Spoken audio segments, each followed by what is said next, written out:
everyone, Lisa here. Welcome to my channel. Today I'm going to share with you two sets of ATCs that I made, and this video is going to be full of a lot of my DIY projects. I do a lot of do-it-yourself craft supplies, and I realized when I did this video there are so many in here, so I'm going to share all those with you and give you links to some of the recipes that I used. So I am using thin pieces of cardboard that I have cut to 2.5 by 3.5 inches, the ATC size, and I'm gluing on scrapbook paper.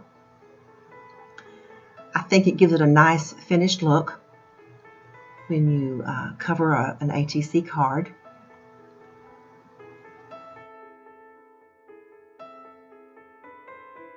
I'm cutting the paper close to the corners diagonally. You don't want to cut too close or your cardboard will show. Just cut right up to the corner, fold that over, and glue it down. Makes a nice finished edge, wraps around that cardboard.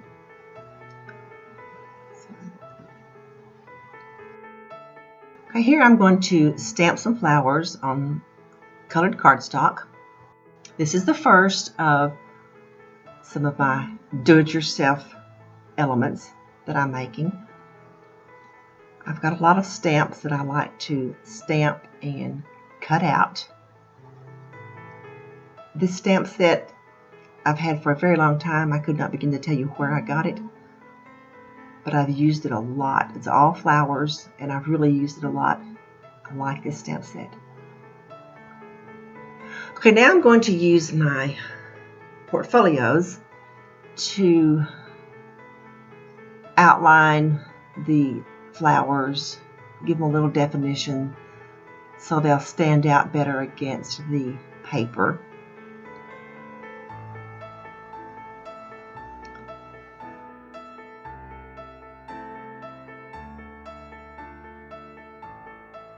This portfolio is smudged very nicely.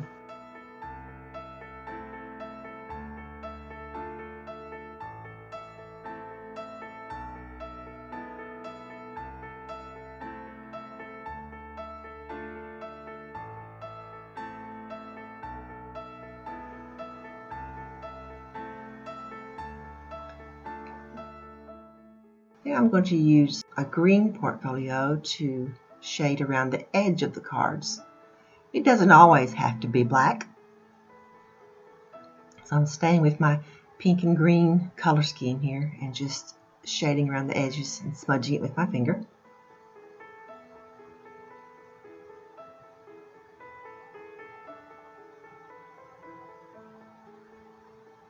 Before I add the flowers, I'm adding some washi tape.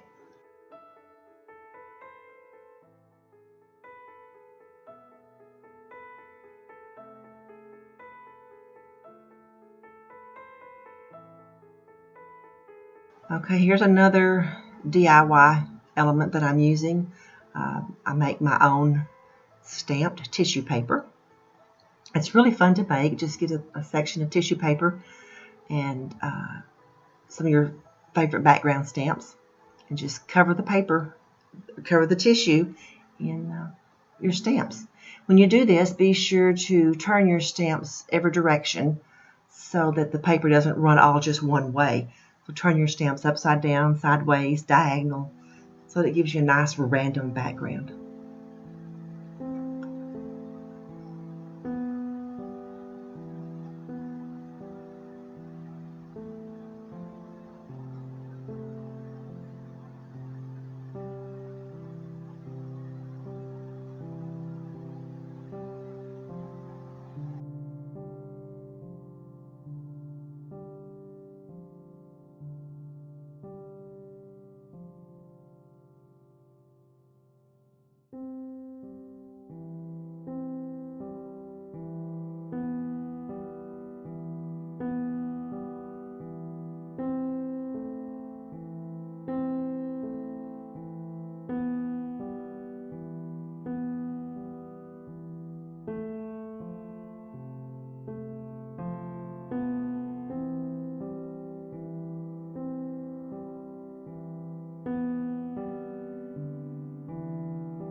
Okay, here's another project for you.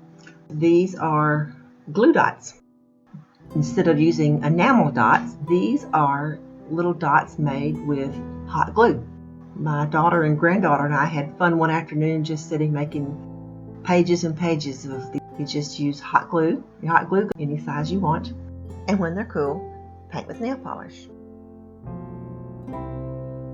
I also keep pages of words and phrases that I like and just cut from them whenever I want to add text, captions, or phrases to my projects.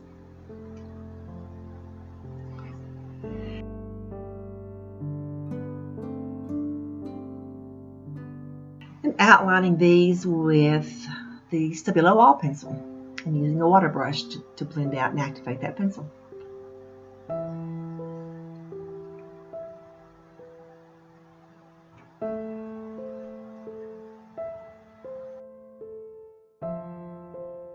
Okay, thinning out some white paint, adding a few splatters with a fan brush, and that will complete set 1.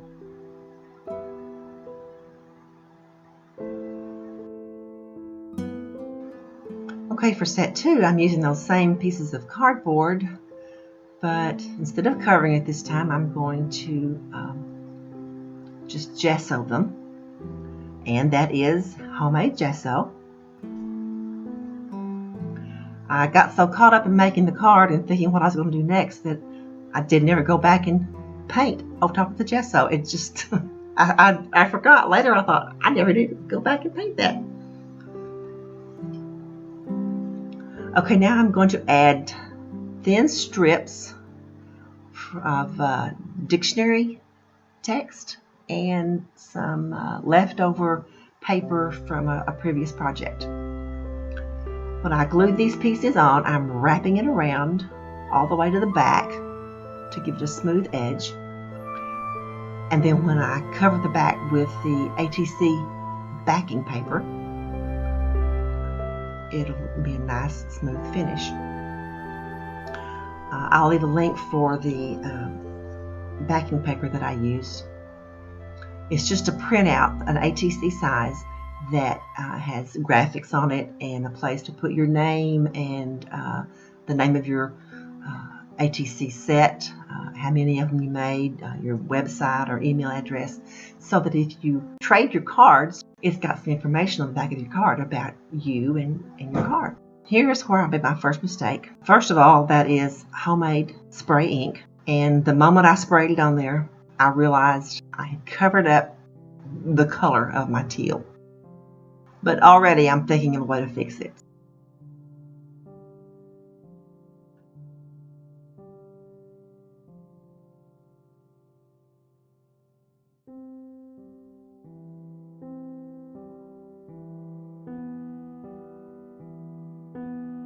Since I'd already wrecked it anyway, I go back with some more ink.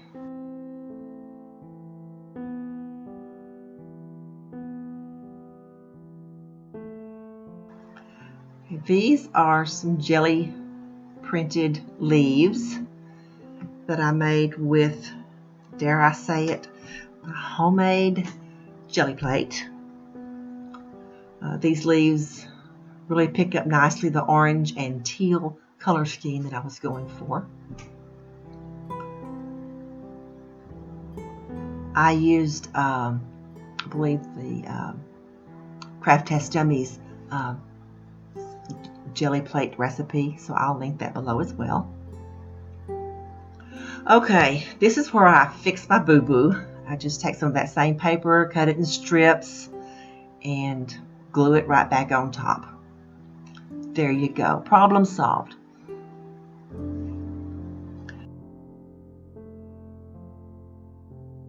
Okay, I'm going around those leaves with teal ink.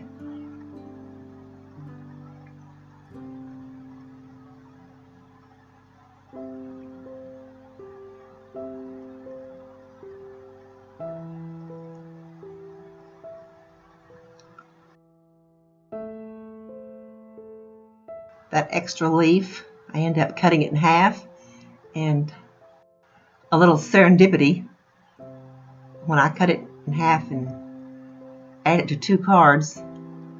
I like that. Look there, it turned into a perfect little leaf again. I don't think I planned that. It just happened.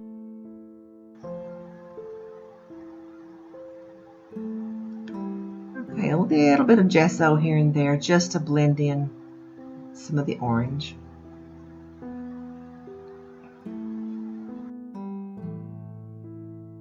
And now I'm adding just some dots with my water-based Sharpie marker. Give a little texture and definition to those teal strips. And if white dots are good, so are a few black dots around the leaves. So I'm using a regular Sharpie to add a few more dots. Just detail.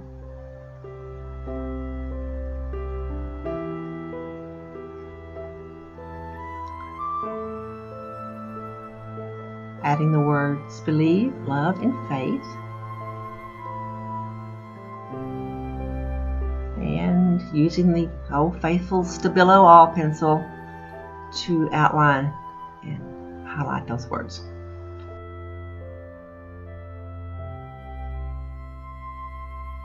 I was getting a lot of text that day.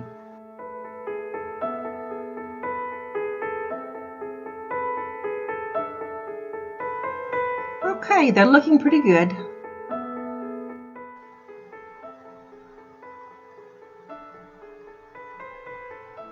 Go ahead and ink the edges of the cards. And for one final detail, I bring out my glue dots again and add a nice teal dot. And that'll finish up set number 2.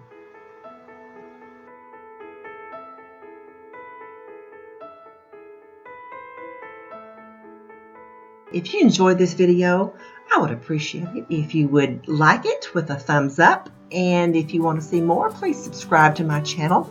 Thank you so much for watching, and I'll see you next time. Bye-bye.